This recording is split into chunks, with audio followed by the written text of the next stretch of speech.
ఇటీవల కాలంలో విడాకులు తీసుకునే వారి సంఖ్య ఎక్కువగానే ఉంది. అందులోనూ సెలబ్రిటీల గురించి అయితే ప్రత్యేకంగా చెప్పాల్సిన పనే లేకుండా పోయింది. ఏ రోజు ఏ సెలబ్రిటీ విడాకుల గురించి ప్రకటిస్తారో అనే విధంగా పరిస్థితి ఉంది. సినిమా షూటింగ్ సమయంలో ప్రేమించి పెళ్లి చేసుకోవడం, ఆ తర్వాత ఒకరినొకరు అర్థం చేసుకోలేక, కలిసి ఉండలేక విడాకుల బాట పడుతున్నారు చాలామంది సెలబ్రిటీలు. భాషతో సంబంధం లేకుండా చాలామంది సెలబ్రిటీలు విడాకులు తీసుకుంటున్నారు. తెలుగులో నాగచైతన్య, సమంత, పవన్ కళ్యాణ్, రేణుదేశాయ్, డైరెక్టర్ క్రిష్, శ్రీజ, ఇంకా నాగబాబు కూతురు నిహారిక, ఇలా చాలామంది తెలుగు సెలబ్రిటీలు విడాకులు తీసుకున్నారు.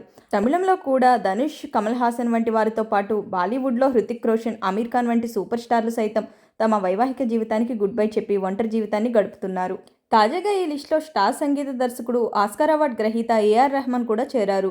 ఏఆర్ రెహమాన్ భార్య సైరా బాను తన భర్త నుంచి విడిపోతున్నట్లు ప్రకటించారు. నవంబర్ 19 రాత్రి ఆమె ఏఆర్ రెహమాన్ నుండి విడిపోతున్నట్లు ధృవీకరిస్తూ ఒక ప్రకటన విడుదల చేశారు.